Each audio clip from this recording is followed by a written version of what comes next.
ॐ श्री परमात्मने नमः। अथ श्रीमद्भगवद्गीता अष्टादशोऽध्यायः। मोक्षसंन्यासयोगः। अर्जुन उवाच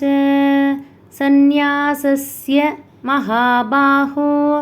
तत्त्वमिच्छामि वेदितुं त्यागस्य च हृषीकेश भृतः केशिनिषूदन। श्रीभगवानुवाच काम्यानां कर्मणां न्यासं सन्न्यासं कवयो विदुः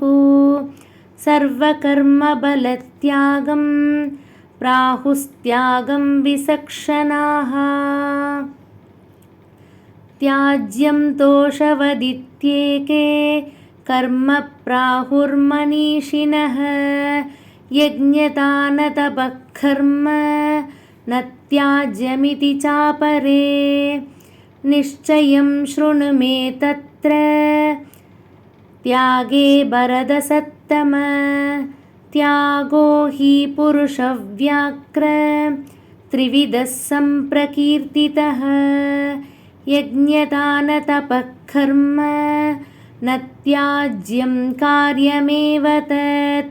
यज्ञोदानं तपश्चैव पावनानि मनीषिणाम् एतान्यपि तु कर्माणि सङ्गं त्यक्त्वा फलानि च कर्तव्यानीति मे पार्थ निश्चितं मदमुत्तमम्। नियतस्य तु सन्न्यासः कर्मणो नोपपद्यते मोहात् तस्य परित्यागः तामसः परिकीर्तितः। दुःखमित्येव यत्कर्म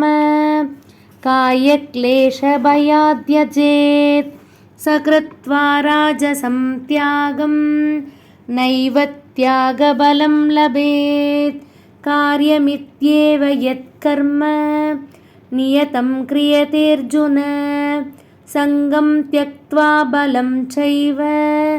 सत्यागः सात्विको मतः। न त्वेष्ट्यकुशलं कर्म कुशलेनानुषज्यते त्यागी सत्त्वसमाविष्टो मेधावी छिन्न संशयः। न हि देहभृता शक्यं त्यक्तुं कर्माण्यशेषतः यस्तु कर्मबलत्यागी सत्यागीत्यभिधीयते। अनिष्टमिष्टं मिश्रं च त्रिविधं कर्मणः फलं भवत्यत्यागिनां प्रेत्य न तु सन्न्यासिनां क्वचित्। पञ्चैतानि महाबाहो कारणानि निबोध मे साङ्ख्ये कृतान्ते प्रोक्तानि सिद्धये सर्वकर्मणाम् अधिष्ठानं तथा कर्ता करणं च पृथक्वितं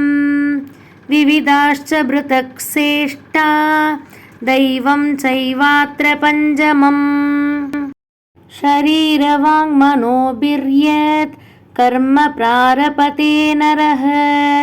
न्याय्यं वा विपरीतं वा पञ्चैते तस्य हेतवः। तत्रैवं सदि कर्तारम् आत्मानं केवलं तु यः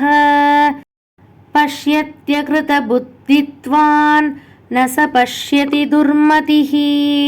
यस्य नाहं कृतो भावो बुद्धिर्यस्य न लिप्यते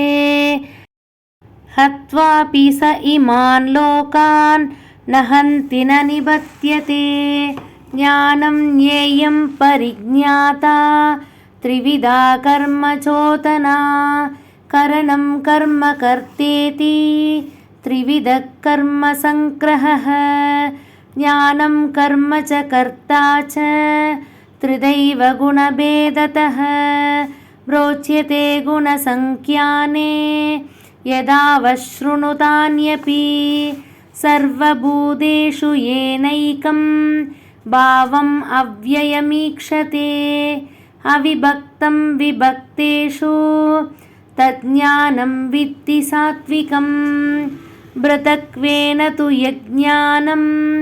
नानाभावान् पृथक्वितान् वेद्धि सर्वेषु भूतेषु तज्ज्ञानं विद्धि राजसं यत् कृत्स्नवदेकस्मिन् कार्ये सक्तं अहैतुकम् अदत्वार्थवतल्पं च तत्तामसमुदाहृतं नियतं संकरहितम् अरागद्वेषदकृतम्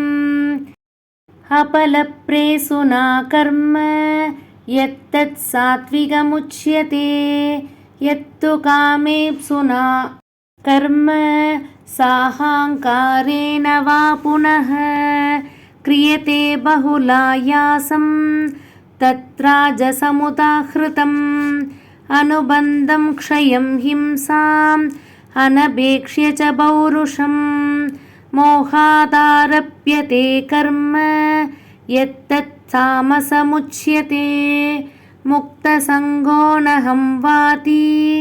धृत्युत्साहसमन्वितः सित्यसित्योर्निर्विकारः कर्ता सात्विक उच्यते रागी कर्मबलप्रेसुः लुप्तो हिंसात्मको शुचिः हर्षशोकान्वितः कर्ता राजसः परिकीर्तितः अयुक्तः प्राकृतस्तप्तः षडो नैष्कृतिकोलसः विषादी दीर्घसूत्री च कर्ता तामस उच्यते बुद्धेर्भेदं धृतेश्चैव गुणतस्त्रिविधं शृणु प्रोच्यमानम् अशेषेण पृथक्त्वेन धनञ्जय प्रवृत्तिं च निवृत्तिं च कार्याकार्ये भयाभये बन्धं मोक्षं च या वेत्ति बुद्धिः सा पार्थ सात्विकी यया धर्ममधर्मं च कार्यं चाकार्यमेव च अयतावत् प्रजानाति बुद्धिः सा पार्थ राजसी अधर्मं धर्ममिति या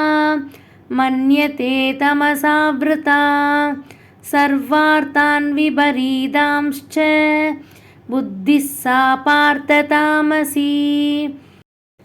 तृतीयया धारयते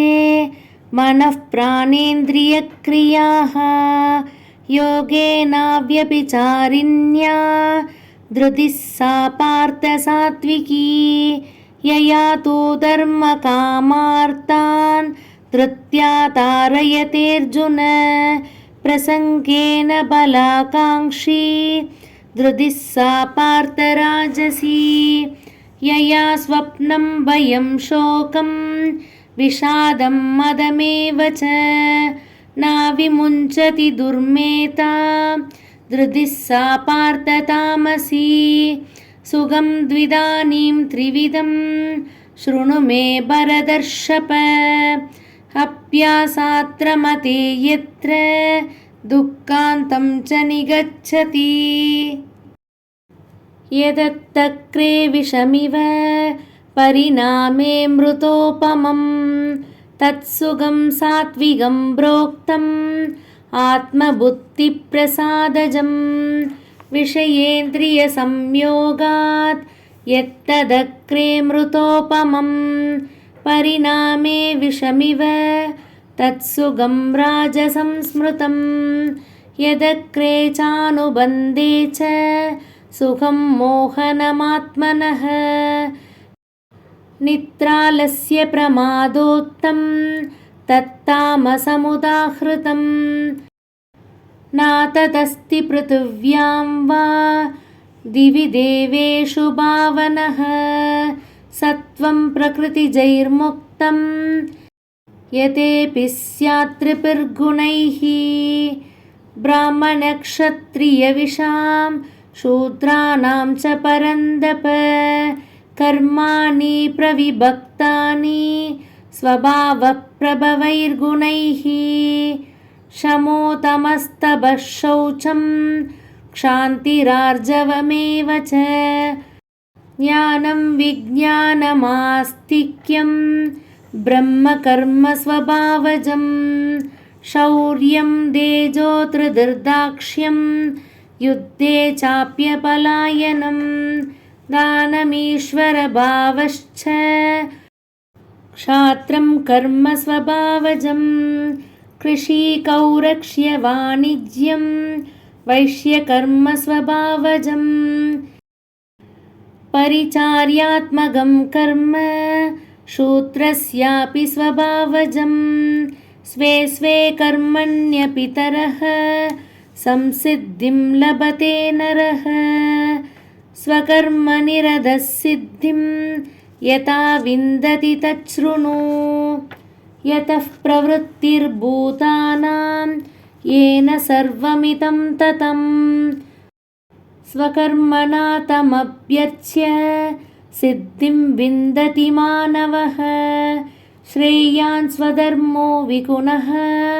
परधर्मात् स्वनुष्ठितात् स्वभावनियतं कर्म कुर्वन्नाप्नोति किल्बिषं सहजं कर्म कौन्तेय सदोषमपि न त्यजेत् सर्वारम्भा हि दोषेण धूमेनाग्निरिवावृताः असक्तबुद्धिः सर्वत्र जितात्मा विगतस्पृहः नैष्कर्म्यसिद्धिं परमां सन्न्यासेनाधिगच्छति सिद्धिं प्राप्तो यथा ब्रह्म तदाप्नोति निबोध मे समासेनैव कौन्तेय निष्ठा ज्ञानस्य या परा बुद्ध्या विशुद्धया युक्तो धृत्यात्मानं नियम्य च शब्दादीन् विषयान् त्यक्त्वा रागद्वेषोऽव्युदस्य च विविक्तसेवी लक्वाशी यदवाक्कायमानसः ध्यानयोगपरो नित्यं वैराग्यं समुपाश्रितः अहङ्कारं बलं तर्पं कामं क्रोधं परिग्रहं विमुच्य निर्ममः शान्तो ब्रह्मभूयाय कल्पते ब्रह्मभूतः प्रसन्नात्मा न शोचति न काङ्क्षति समः सर्वेषु भूतेषु मद्भक्तिं लभते परां भक्त्या मामपि जानाति यावान्यश्चास्मि तत्त्वतः ततो मां तत्त्वतो ज्ञात्वा विशत् एतत् अनन्तरं सर्वकर्माण्यपि सदा कुर्वाणो मद्व्यपाश्रयः मत्प्रसादात् अवाप्नोति शाश्वतं परमव्ययं चेदसा सर्वकर्माणि मयि सन्न्यस्य मत्परः बुद्धियोगम् उपाश्रित्य मच्चित्तः सततं भव मच्चित्तः सर्वदुर्गाणि मत्प्रसादात् तरिष्यसि अदच्चेत्त्वम् अहङ्कारान् न श्रोष्यसि विनङ्क्ष्यसि यतहङ्कारमाश्रित्य न योत्स्य इति मन्यसे मिथ्यैष व्यवसायस्ते प्रकृतिस्त्वां नियोक्ष्यति स्वभावजेन कौन्तेय निबद्धस्वेन कर्मणा कर्तुं नेच्छसि यन्मोहात् करिष्यस्य वशोऽभितत् ईश्वरः सर्वभूतानां हृद्देशेऽर्जुन तिष्ठति भ्रामयन् सर्वभूतानि यन्त्रारूढानि मायया तमेव चरणं गच्छ सर्वभावेन भारत त्वत्प्रसादात् परां शान्तिं स्थानं प्राप्स्यसि शाश्वतम् इति ते ज्ञानमाख्यातं गुह्यात् गुह्यतरं मया विमृश्यैतत् अशेषेण यतेच्छसि तथा गुरु सर्वगुह्यतमं भूयः शृणु मे परमं वशः इष्टोऽसि मे दृढमिति ततो वक्ष्यामि देहितं मन्मना भव मद्भक्तो मत्याजी मां नमस्कुरु मामे वैष्यसि सत्यं ते प्रतिज्ञाने प्रियोऽसि मे सर्वधर्मान् परित्यज्य मामेकं शरणं व्रज